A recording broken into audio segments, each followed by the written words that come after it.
You guys, you just love it when I talk about my UK journey. The thing I want to talk about, you guys need to talk, speak.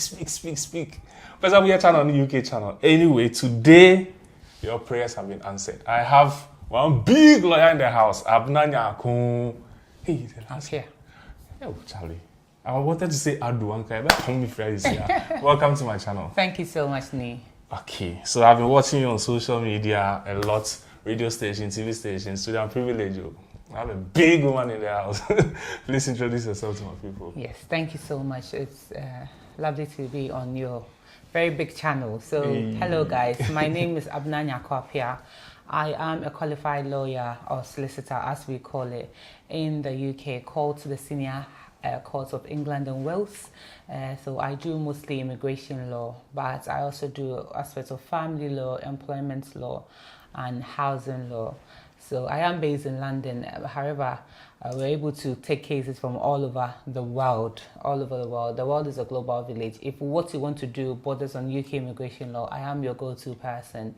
If you're within the UK or outside the UK, I'm very much able and willing to help you. All right. So guys, let's get right into it. I've been in the UK, okay? I experienced certain things, and I think I still have people there who are not willing to come. Me, dear, I came. So I'm going to ask certain things based on my experience to help explain to people out there. A free consultation, I'll be here for this. Anyway, so I went to the UK, okay, through COS, but I didn't pay anything because I know better. A friend was trying to establish a company. So this friend spoke with me to come over and help. We got there, I don't know what happened, but she changed. And she started like ignoring me, making me feel like I'm not needed, but I really did a lot. In that situation, what should I have done? Because it was worrying my emotional well-being. Yeah. So what should I have done in that situation? Well, I was ignored and I didn't know what to do. Okay. So for clarification, if you say ignored, were you not given the job you were promised? Or? Okay, you were given the job, but you go to the job and you don't even want to stay because the treatment, you can clearly tell. It shows, you're not wanted. Yeah. I know how that feels, and nobody wants to feel that way. Yeah. So you said you went to the UK on a COS. Someone might be watching and thinking, what is a COS? So COS is Certificate of Sponsorship. So it's if you get a student visa, you get what we call the CAS, which is Certificate for Acceptance of Studies. But the COS is Certificate of Sponsorship, which is issued to anyone who has been employed on the skilled worker route. So specifically, sometimes most people on the COS go on the health and care visa. So when you go, this company has promised to give you maybe 37.5 hours to 40 hours a week, and then you are expected to work these hours minimum a week. However, the COS shenanigans are said that people go and they don't even know where the company is. The company probably doesn't exist. Good thing that yours existed. However, you felt like you were ignored and wasn't wanted there. So in that situation, I think people will endure because sometimes they think that, where I'm coming from, my background is so bad that I would not like to go back. However, if your mental well-being is as important to people as it was to you, you made the decision to leave the environment you weren't wanted. But people think, what am I going to Ghana to do? I will endure. I speak to so many people on the daily who are in so much issues like that. Some of them are being abused. They're working more hours and not being paid for what they deserve. And sometimes they're working and being paid short change, and a whole lot of things happen on these years. It's typical slavery and modern day slavery. However, they've kept quiet because the thing is that most people paid. Luckily, you didn't have to pay. Most people pay. You do not have to pay to be employed by anyone. As a matter of fact, this company is going to pay you whatever X amount to employ you for your service. Why do you have to pay anything for them to employ you? So it's almost like you're giving bribe, and the giver of a bribe and the receiver of bribe are all in the wrong. They're all offenders. In that case, people keep quiet because they can't go and tell. If you take someone to a small claims court claiming, this person has juked me my money or taken my money or they owe me, then the first question is, what service did you provide, or what goods did they buy? Did you sell a car to them, or did you provide a service that they are owing you for? And you can't say you bought COS, because COSs are not for sale. But this is the problem. People don't know this. People think they are paying legal money for something genuine. So, okay, you let me not go into that. That's another yeah, of whole course. thing. But that's why these educations are here. I spoke to someone last week. He is a police officer in Ghana, and he told me, like, on my life, I do not know that it was an offense. I do not know that I didn't have to pay. Because sometimes the way they capture it and things is like, I don't know what the title they give is a legal fee. So people don't know that they are paying for the COS. They put all these sorts of titles on it to make you not feel like you are paying bribe. Exactly. But you're actually paying. So that's why these educations are there. I always tell people, you do not need to be physically in the UK to seek the services of a UK-based lawyer. You need to seek the services of a UK-based, or any country for that matter that you are going. If you're going to America, if you're going anywhere, you need to speak to a legal person there. And I think the myth or the assumption is that, oh, they're expensive, I can't pay them. The money that these agents are taking from people, it's crazy. No lawyer can take that money, because we are regulated. It's like in Ghana as well. We have our licenses to protect. There's a fee that we cannot charge you about for offering a certain service to you. So we are very regulated. We can't do anything that we want, because our license will be our jeopardy. Okay. So seek the services of a UK-based lawyer, or any country you're going. It's the education. That's why we are here, telling people COSs and other things are not for sale. Okay. So just quick one on the COS thing. I wanted to leave it, but let me clear that one.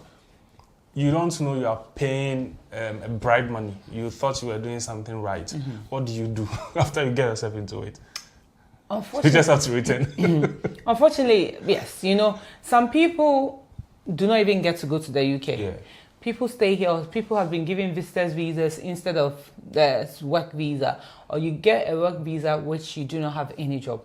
So we've heard stories of where people have been told to come to the airport, pack your bags, and I'll meet you with a visa there. You buy your ticket, blah blah. You go to the airport and it's a visitor's visa instead of and you pay this exorbitant money. Are you going to not say you're not going? So once you're in that pot of soup, it becomes very difficult to get yourself out. But I mean, the harm has been done, but you still need to seek legal advice. There might be a way to get yourself out of it. If not, that is why they have to call you. Exactly, I agree. Okay, now moving on. My situation. So, if someone is in that same situation, what should they? They should take a decision and leave like I left, or like what can they do? Maybe for them they can't come back. They want to stay, but they are dying. So what should they do? Don't they have anywhere to go? Can they call you? Yes. Okay. Calling me is a very good advice. You need to call me. Let's explore your options. Once you're in the UK, there might be ways to go about it. Not to say you should be going to have children that you don't need, but if you were if you were just to have a child who is a British child, you can switch your visa categories onto that visa. Or there might be you might have found a genuine love interest which you want to go on the partner route for. So there are other options. You can't even find another job. I know so many people who came through one route on a COS, but subsequently they found another employer to employ them because of their good service. And some of these people found it genuinely, they didn't even have to pay a penny for it. Exactly.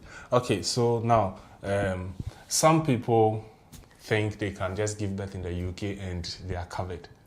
How true is that? Unfortunately, it's not. Because I've been in contact with some people who said, I have a child. Unfortunately, I applied for British passport or even benefits and did not get it. So you need to have what we call recourse to public funds to be able to access benefits. If you have come on a skilled worker visa or a student visa, you do not have recourse to public funds. Even some people on the family visas do not have recourse to public funds. So it's a myth and a fallacy to think that, I'm going to the UK to have a child and my child will be British. As of 1st January 1983, every child born gains their citizenship through the mom or the dad. So before 1983, the method of being born in the UK, on the UK soil or UK island, then you become automatic. You have automatic claim to British citizenship. However, that rule changed since 1st January 1983. So after that, you need to get a British citizenship through your mom or your dad. Okay. So if your mom is British or has indefinite leave to remain or is an European Union citizen residing in the UK, then you have automatic claim to British citizen upon birth. This is a case where your mom is a skilled worker, your dad is a skilled worker, or your dad is probably someone, even an overstayer. They do not have any documents. They went years ago with visit visa overstayed or student visa overstayed. You have a child and you're thinking the child will be British. No. What is going to happen is that the child would have to live in the UK for the first 7 years of his or her life. And after 7 years, they will be able to apply for indefinite leave to remain before the parents can get. It is America that when you have a child, the child becomes automatic American. Even that it doesn't help the parents. However, that rule has also changed in America now. So things are changing all around the world. Yes. Do not use ancient ideas, things that used to be in the 2000s to be coming to advice in 2025. See, that's why I keep telling people. I've heard some people say, nah, I've got Charlie, you slack. Charlie, you travel, you for coming back. First day there, like, I'm like, you guys, like, you are here. You don't know what is going on there.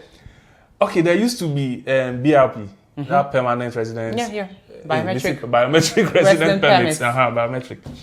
It's no more there. They are using electronic now. E-visa. Exactly. When you are going to look for work, you present your share code. You don't have to present ID anymore.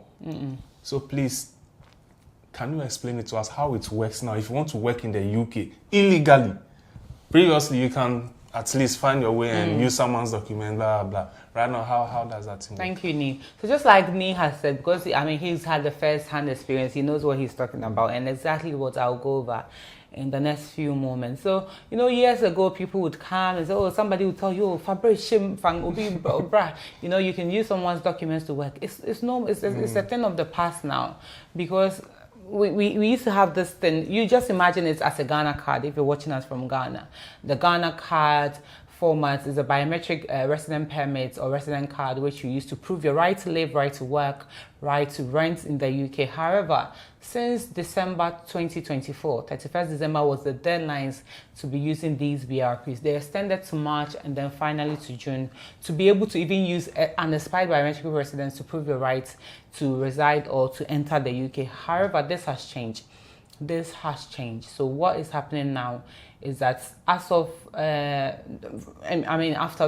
1st January 2025, you need to present this e-visa, electronic visas, where you prove your right to live, right to work, right to reside in the UK. So if you're going to find an employment, the employer will ask you, where's your share code? So you go online, put your BRP card number, your passport number, and your date of birth, and it will generate this code for you, which will tell you what visa you have in the UK and the conditions attached to that visa. So, the ancient times, when you take the BRP, maybe one good thing is that, I don't know whether it's good or bad, but these white people, they're not really able to recognize that. They see all of us as one. You see how... That's for that one. Yeah, you see how we also see the Asians as one. Yes. That's how, you see an Asian, you're like, did I not just, that's a grandmother. They all look the same. Yes, exactly. So they also think that we are the same. Yes, because even me, when I used to go uni, I went to the UK on a student visa years ago. But for instance, I have this braids now. If I change and put my natural afro hair, some of my friends, they will see me and just pass. I'm like, did you not see me? They'll say, oh, I didn't know it was you. So the white friends, so they don't see. However, if the picture is there and you are standing there and it's not you, it's easy for them to, because they check the short code on the computer in front of you. That one, they will easily identify you. If you find an employer who is very strict, they'll say, oh, excuse me, I'm coming. And they'll go and call immigration enforcement. So before you think that they are using the toilet, they'll come and catch you. But if you find someone who is... doesn't mind, they'll just say go. That's the documents are not used. And because of the work I was doing, they ranked me high, so I had access to a lot of things. So I was able to input people's share code and see. This is how the thing works. Like the picture will just come on the screen big, and they'll write what you can do, what you cannot do, even if you can work. So please, don't try, don't think. Exactly. You had to force. Blah, blah. Okay, my story might be different, yours might be different, but be careful. Anyway, next thing, if you are married, okay, and you go to the UK, your partner is under you, dependent visa, and you go and divorce in the UK, what happens to the dependent? Right. That is a very good question because that happens to a lot of people. I actually had a call this morning when a gentleman was like, "Oh, she took me off. Were you made so one can't check me?" That's what they always say. They can take you off. What happens is that if you are the main applicant, you have a job, you have the COs, you're going to the UK, you can add your dependent spouse and children. That has changed since July 22nd, 2025. But before you could do that. So you could take your partner and your children there. However, some people go and then they decide to leave their partner without their partner's notice, or they would have told him, "I want to leave you." Because what happens is that most people, an agent has assigned someone who is probably not even their partners, you know. So when they get there, they want to bring their real partner, or maybe the father of their children, or they've met someone else.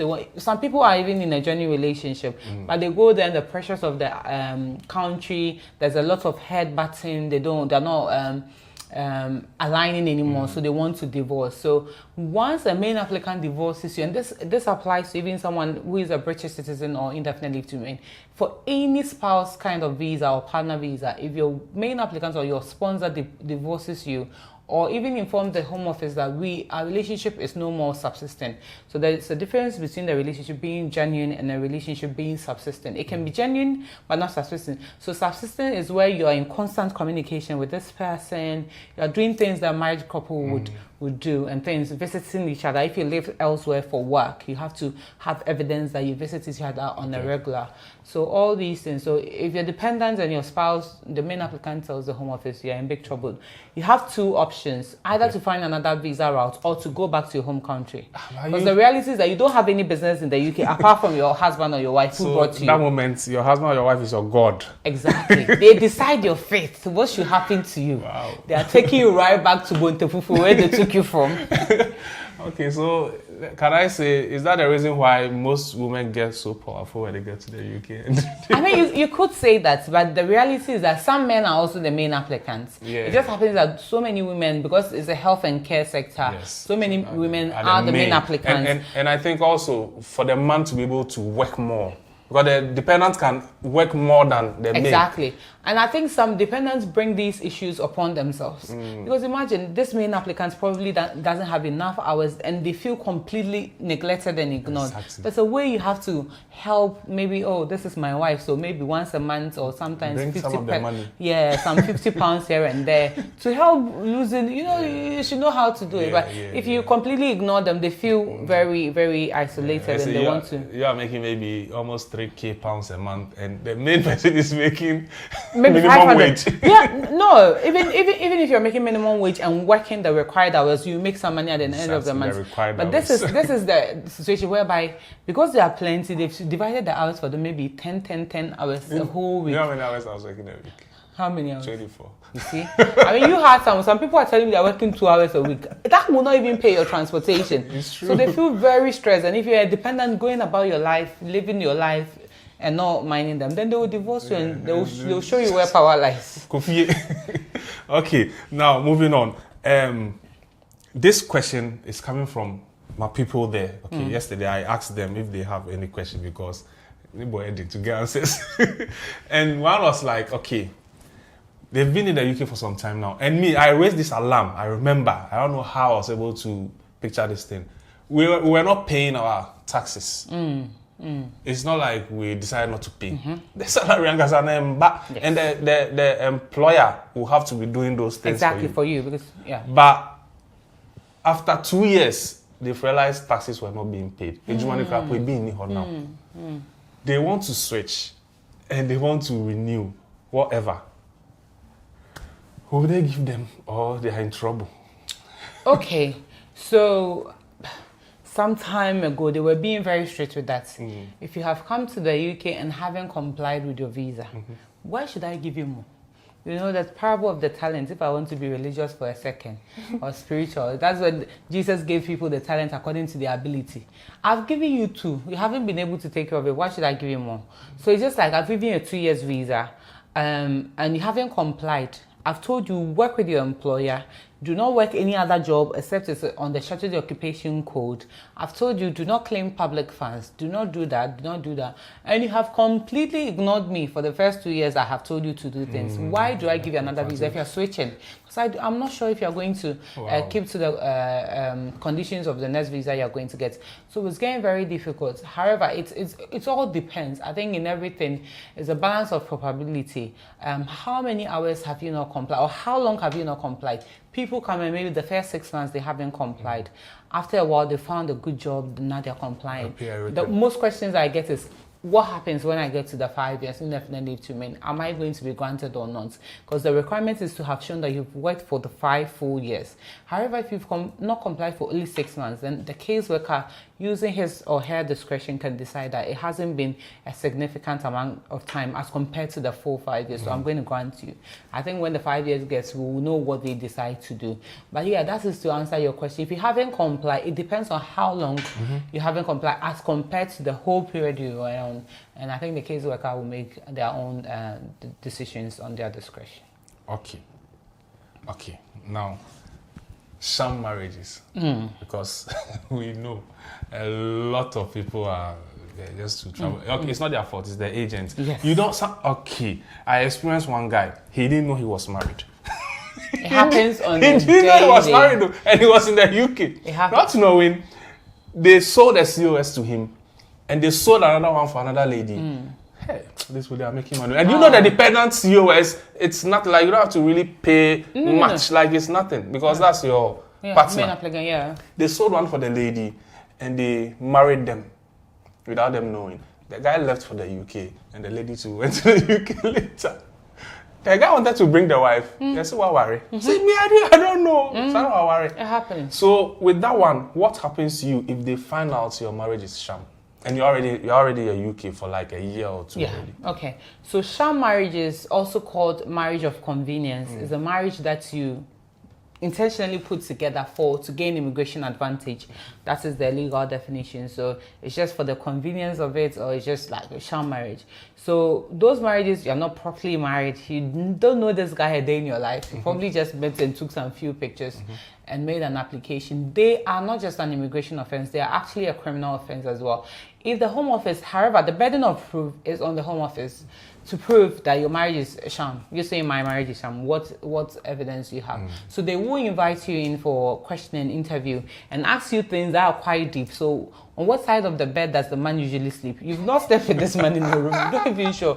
They will ask you, what's the color of the paint in your bedroom? What toothpaste do you use in your house? So they'll be asking quite personal questions. Wow. So if you don't know that, that's how they will catch you and prove that your marriage is sham. But if they find out and you're already in the UK, then they will cancel the visa you're on. They will cancel it. So you become and tell you to go home. And once you come home, you're not coming back because they take deception very high. And you know that the definition of deception or the use of fraudulent documents is documents used by you or on your behalf with or without your consent. So because me sitting here, an agent will not get my passport details to make an application for me.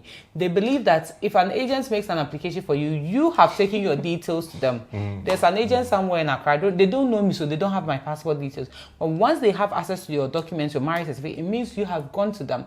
So it's documents used by you or on your behalf with or without your consent. So they will punish the applicants and not the agents. You can't blame it on the third party. Okay. So that's how sham marriages are a big thing. They are uncovering most of them because people come to the UK with a rap sheet. Rap sheet is a sheet that you've written your questions on. Where did I meet my wife? How old is my wife? You've written all those things. If it is genuinely your wife, why do you not have all this information offhand? So sham marriages are a big thing and it's very prevalent in the UK now. They are uncovering most of them, fortunately or unfortunately. Let's be very careful. If you are found to be a party of this, your visa will be cancelled. You will become an illegal migrant and you will be probably be liable for deportation if they find you.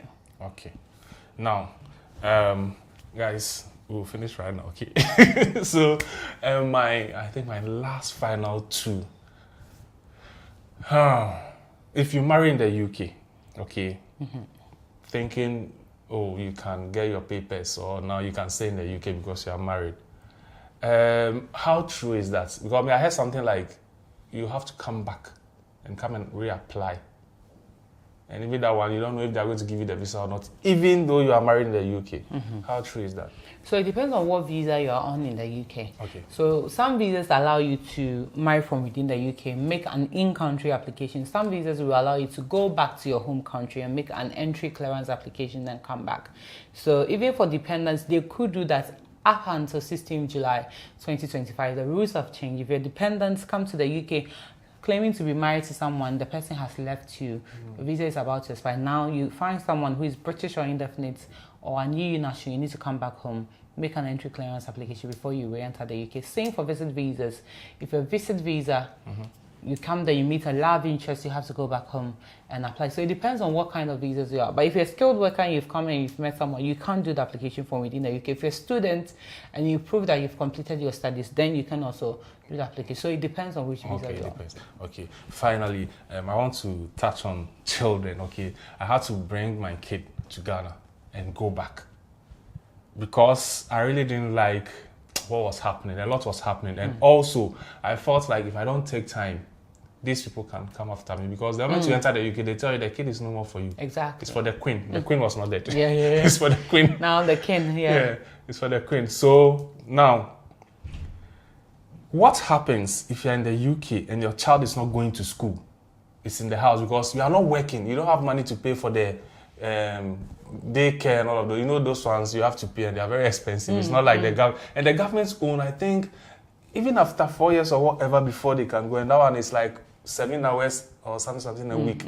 Now you don't have money to pay for the daycare. So the kid is in the house, you're hiding the kid in the room. What can happen to you? Okay, so the compulsory school age starts from the term after your 4th birthday up until 16. Every child in the UK is mandated to go to school, irrespective of their visa category. So if you're a university your child, they're a child. They have no business to do with your visa. When you're taking them to school, they only ask for a birth certificate to know how old they are, to know what class to put them. They don't ask for any visa. So if you're a parent in the UK, you're scared, I don't have a visa, so I won't take my child to school, you're making a big mistake. The social services will come after you.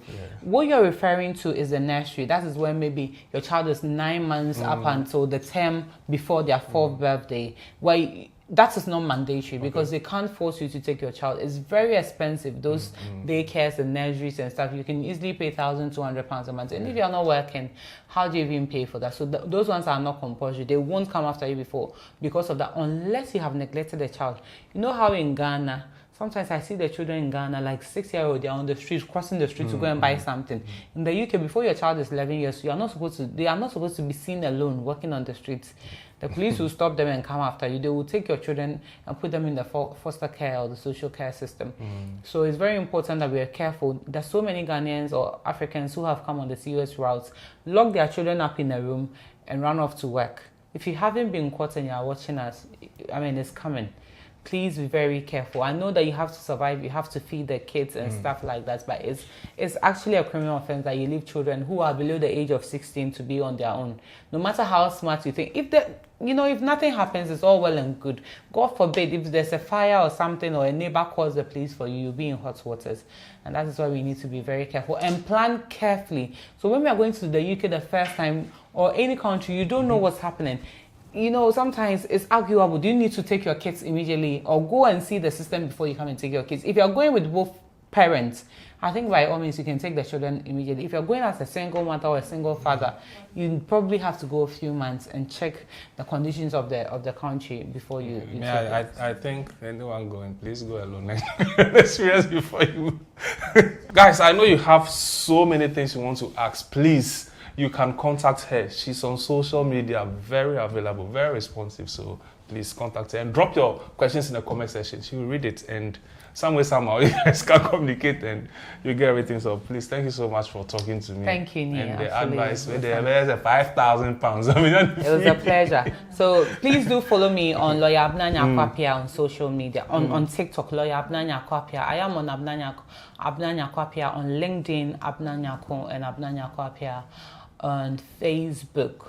And there's a TikTok show we have every Wednesday and Thursday to educate and expose some of these corruptions and these abuse that people are facing. So my host is called Daniel Datson on TikTok. So do follow us, him as well, Daniel Datson, and find us. He's written a book called The Dangers of Dealing with Visa Agents. Not all visa agents are bad, so we don't want to trash them all, but we are telling you what are the things you should look out for when dealing with visa agents. So please do follow us, and then you have a link to buy these books. Thank you so much, Nee. It's been an absolute pleasure. Thanks for having me. I really appreciate it. Thank you. Yes, guys, so now the connect is open. You can reach out. See you guys next time.